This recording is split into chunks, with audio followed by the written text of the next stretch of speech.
සුබ දවසක් සියලුම දෙනාටම ඒපෝවැක්ස් පාඩම් මාලාව මගින් කරගෙන ගිය අපොසු සාමාන්‍ය පෙළ ගණිතය පෙරවරු ප්‍රශ්න පත්‍රය 2019 එකේ පළවෙනි පත්‍රයේ B කොටසේ 3 4 5 යන ගණන් ටික තමයි අද මේ වීඩියෝ එකෙන් අපි සාකච්ඡා කරන්නේ. ඉතින් සියලුම ගැටලු මගේ කලින් වීඩියෝස් වල තියෙනවා ගිහින් බලන්න. මේ වීඩියෝ එකට අදාළ ප්‍රශ්න පත්‍රය මගේ කලින් පෝස්ට් එකේ දාලා දෙනවා. ඒකත් ගිහින් බලන්න. ඉතින් තම page එක follow කරලා නැත්නම් ඒක follow කරන්න, subscribe කරලා නැත්නම් YouTube channel එක subscribe කරන්න. එහෙනම් ඉතින් අපි ඉක්මනටම යමු වීඩියෝ එකට. එහෙනම් අද බලමු තුන්වෙනි ප්‍රශ්නය. විමල් එක්තරා සමාගමකින් කොටස් රුපියල් 20 බැගින් මිලදී ගැනීමට රුපියල් 6000ක් ආයෝජනය කළේය. ඉන් ඔහුට පළමු වර්ෂයේ අවසානයේ රුපියල් 1200ක ලාභාංශ ආදායමක් ලැබුණි. කොටස් සම්බන්ධ ගැටලුවක් තියෙන්නේ.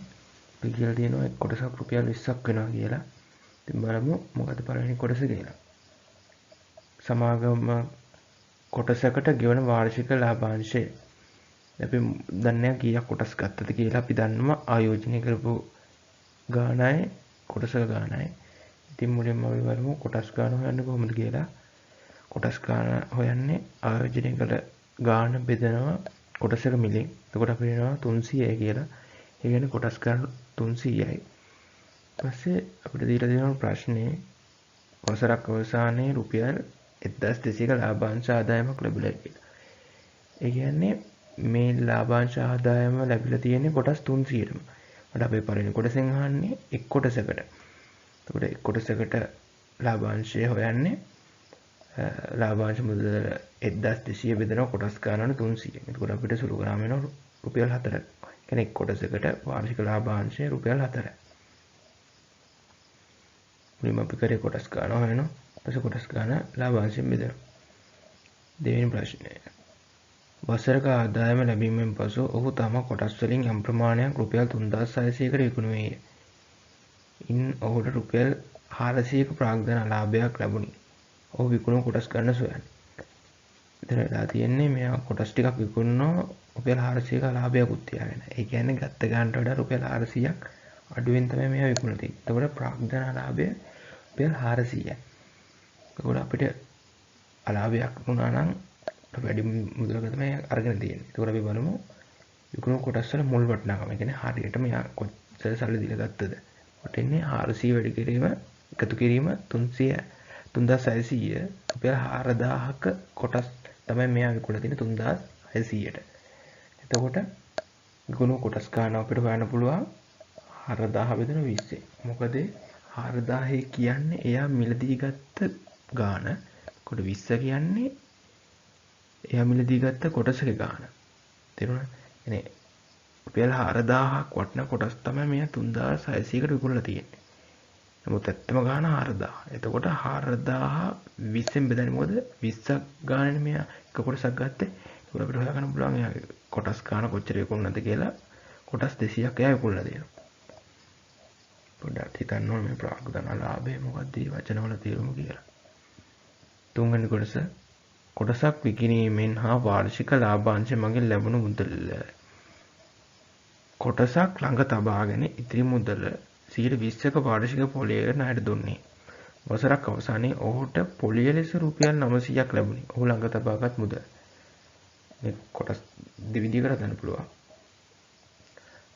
මුලින්ම අපි හොයා ගන්න ඕන මුළු ආදායම. ඒ කියන්නේ ලාභාංශයට ලැබුණ 1200කුත් අර කොටස් ටික විකුණලාට හම්බුණා 3600ක්. එතකොට මුළු ආදායම කීයේ 4800යි. එතකොට අපිට කියලා තියෙන්නේ 120ක පොලියට හොයනවා කියලා. 120ක පොලියට දුන්නාම අපි බලමු ණයට දුන්න මුදල. ණයට දුන්න මුදල හොයන්නේ සිරියසෙන් දෙලා දෙන්නේ. 120ට කීයනම් 20ට 100ට කීයද? එතකොට අපි හොයන්නේ 100 බෙදීම 20 වැඩි කිරීම 900 සමානයි 4500යි.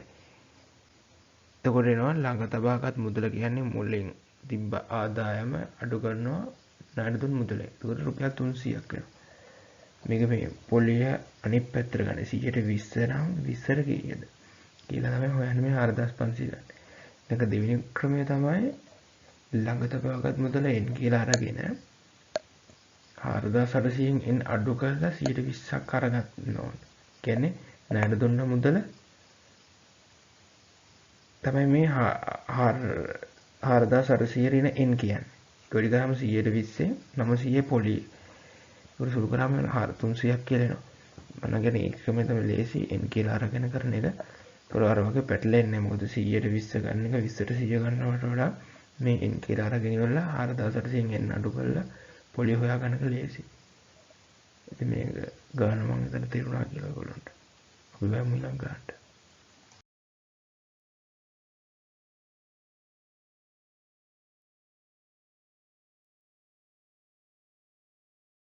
හොඳයි. හතරවෙනි ගැටලුව අපි බලමු. ගණිතයේ දැනුම මිනුම තරංගයක ලිඛිත හා වාචික යන ආකාර දෙකකින් පැවැත්තේ. වාචික තරංගයට සුදුසුකම් ලබන්නේ ලිඛිත තරංගයෙන් ජයගත්තොත් පමණි. වට දෙකෙන් ජය ගන්නා සෑම තරංගකරුවෙකුටම සහතිකයක් හිමි වේ. තරංගකරුවෙක් ලිඛිත තරංගයෙන් පරාජය වීමේ සම්භාවිතාවය 5න් එකක්ද වාචික තරංගයෙන් ජය ලැබීමේ සම්භාවිතාවය 4න් 3ක්ද වේ. මෙම තොරතුරු නිරූපණය කර අදින ලද අසම්පූර්ණ රුක් සටහනක් පහත දැක්කේ. තියෙන සම්භාවිතාවය ආශ්‍රිත ගානක්. මෙන්න මේ ආකාරයට රුක් සටහනක් දීලා තියෙනවා. දැනුම මිනුම තරංගයක් පිළිබඳව මුලින්ම තියෙන ලිඛිත තරංගයක් එකේ ඔය රුක් සටහනේ අතු දෙක විතර දෙනවා ජය පරාජය කියලා අතු දෙක. රුක් සටහන සම්පූර්ණ වෙන්නේ ඒකට අනිවාර්යෙන් සම්භාවිතාවය ටික වැටෙන්න ඕන. ඒ මේක සම්පූර්ණ රුක් සටහනක් කියලා අපිට ගන්න පුළුවන්. මේකේ තියෙන වැදගත්ම දේ තමයි වාචික තරංගයට සුදුසුකම් ලබන්නේ ලිඛිත තරංගයේ ජයගත්තොත් පමණයි. මේක ඔළුවේ තියාගන්න මොකද පල්ලෙහා ගැටලුවලදී මේක වැදගත් වෙන නිසා. හරි පළවෙනි කොටසට ගියොත් සම්භාවිතාවය දක්වමින් ලිඛිත තරංගයට අදාළ රුක් සටහන සම්පූර්ණ කරන්න. එතකොට ලිඛිත තරංගයට අදාළ වේ කියන්නේ මේ මුල් ටික විතරයි. මේ තියෙන ලිඛිත තරංගය කියලා. මේක විතරයි සම්පූර්ණ කරන්න කියලා තියෙන්නේ. එතකොට ප්‍රශ්නේ දීලා තියෙනවා ලිඛිත තරංගයෙන් පරාජය වීමේ සම්භාවිතය 5න් එකක් කියලා. එතකොට පරාජය කියන අර්ථය අපි දාන්න ඕන 5න් එකයි කියලා මෙන්න මේ වගේ. ඊපස්සේ ඉතින් ජයගත්තක 5න් 4යි. ඒක වෙන්නේ කොහොමද? ওই අතු දෙකේ එකතුව එකක් වෙන්න ඕන.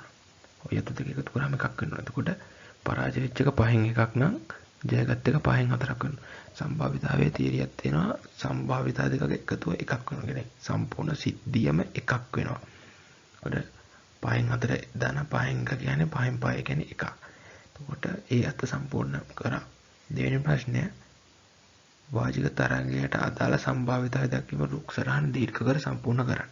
අපිට කියලා තියෙන ඊළඟට වාචිකයකට රුක් සටහන දෙන්න. අපිට ගානේ මුලින්ම දුන්නා ලිඛිත තරංගයේ පරාජය වුණොත් වාචික තරංගේ නැහැ. එතකොට අපිට එන්නේ ජය පැත්තේ විතරේ අතු දෙකක්. ඒ මොකද්ද? ජය පැත්තේ අතු දෙකක්. ජය සහ පරාජය කියලා. මොකද පරාජය වුණොත් ලිඛිත තරංගය වාචික තරංගයට දාන්නේ. මේ ආකාරයට අපි දානවා දීර්ඝ කරන රුක් සටහන.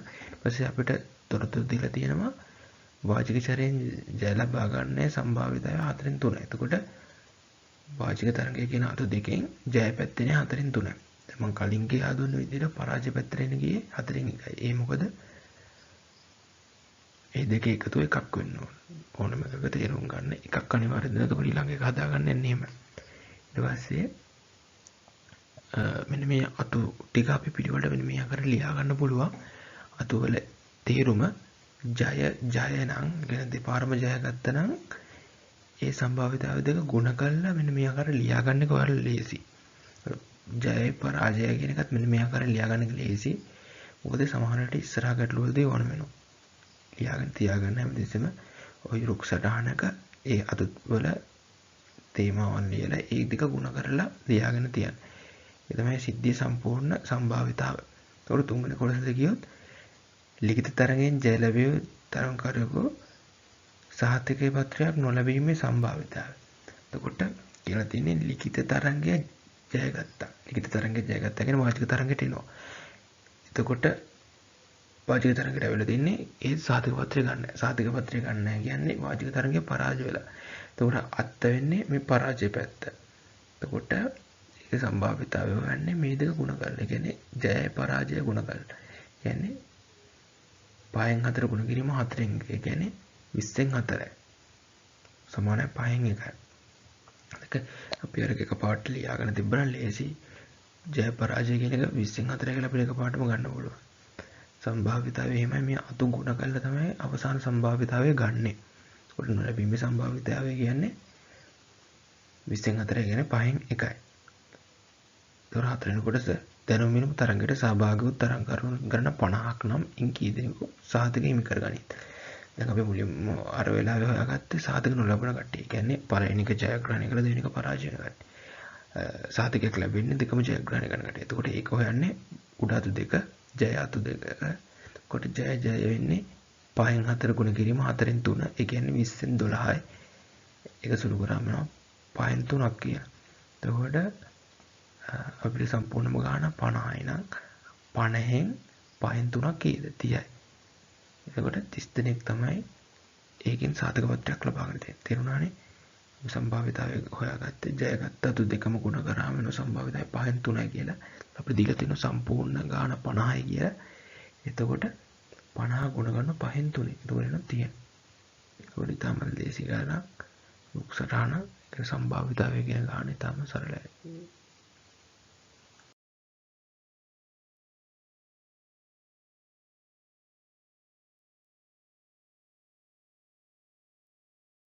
පස්වන ගැටලුව පන්තියක සිටින සිසුන් 40 දෙනෙක්ට දෙන ලද ගණිතීය ප්‍රශ්න පත්‍රයකට ඔවුන් ලබා දුන් ලකුණු ඇතුළත් කර අසම්පූර්ණ සංඛ්‍යාත වගුවක් හා ඒ තොරතුරු ඇතුළත් ජාල රේඛයක් පහත දැක්කේ. මෙහි 10 20 මගින් 10ට වැඩි හෝ සමාන හා 20ට අඩු ලෙස දැක්කේ. අනික් ප්‍රතිපාන්තරද ඒ ආකාර වේ. ප්‍රතිඵල දෙනවා සංඛ්‍යාත වගුවක් එකේ ස්තන තියෙනවා. එතකොට මේක ප්‍රතිපාන්තර බැලුවොත් පළවෙනි එක 10ත් 20ත් දෙවෙනි එක 20ත් 40ත්. එතකොට පළවෙනි එකේ ප්‍රතිඵල 10යි දෙවෙනි එකේ 20යි. ඊළඟ එකට ආයේ 40යි 50යි එකේ 10යි ප්‍රතිඵල.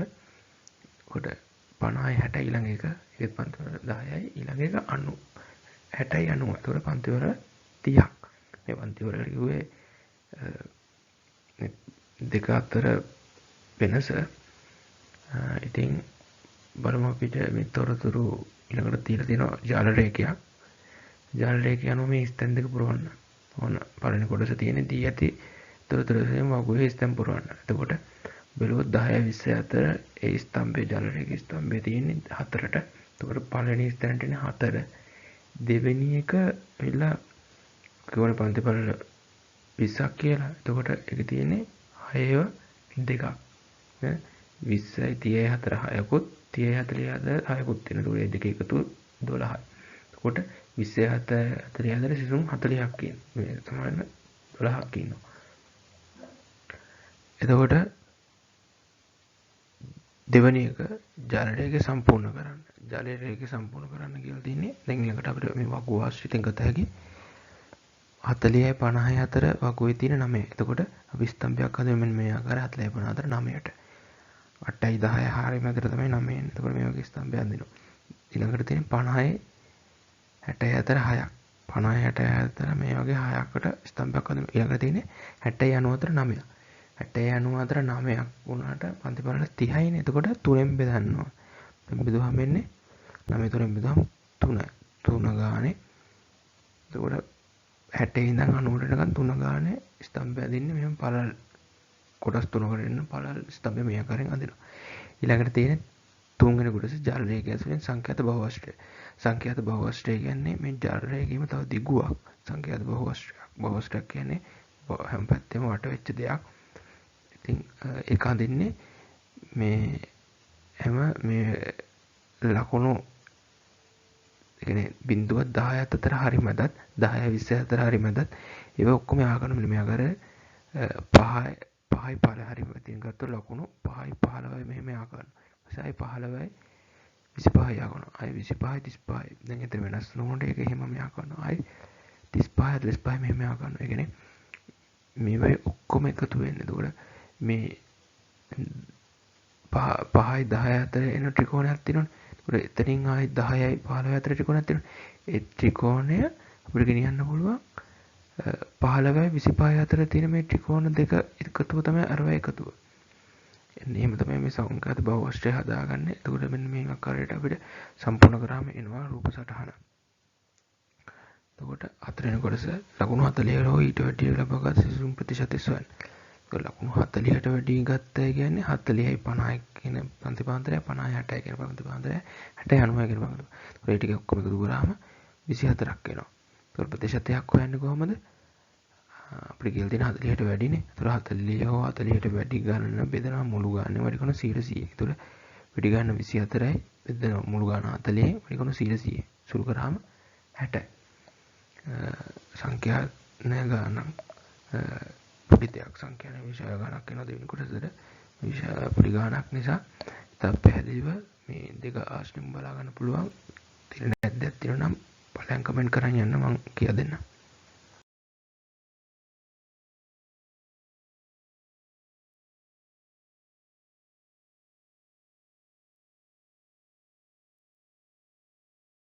මේ ආකාරයට 2019 අපොස සාමාන්‍ය පෙළ පෙරහුරු ප්‍රශ්න පත්‍රය අවසන් කරා. පළවෙනි කොටස පළවෙනි පත්‍රය විතරයි. දෙවෙනි පත්‍රය මම ඉදිරි වීඩියෝ එකකදී ගේනවා. ඒත් මම මේ දෙවෙනි පත්‍රය කියන කලින් මම හිතාගෙන ඉන්නවා ජ්‍යාමිතිය පිළිබඳව ඒකට අදහසක් දෙන්න. ජ්‍යාමිතිය කියන්නේ ලකුණු ගන්න පුළුවන් හොඳ තරම් ගොඩක් කට්ටිය බයයි. නමුත් මම ජ්‍යාමිතික ප්‍රමේයන් 42 කියා දීලා ඒ ආස්කෙන් කොහොමද ගණන් වලට යන්නේ කියලා කියා දෙන්න ඉන්නේ දෙවෙනි පත්‍රයට කාලේ. ඉතින් මගේ වීඩියෝ එක රැඳී සිටින වීඩියෝ බලන්න නැත්නම් ගිහලා වීඩියෝ ටික බලන්න දන්නේ නැති අරොන්ට ෂෙයා කරන්න කියන්න කට්ටියට දැනගන්න නැත්නම් කමෙන්ට් කරන්න. එහෙනම් ඉතින් මගේ ෆෝමැට්ස් Facebook page එක follow කරන්න. YouTube channel එක අනිවාර්යෙන් subscribe කරන්න bell icon එක click කරලා මගේ අලුත් videos ඔයගොල්ලෝ ලබා ගන්න. එහෙනම් ඉතින් සිරට සුබ දවසක්.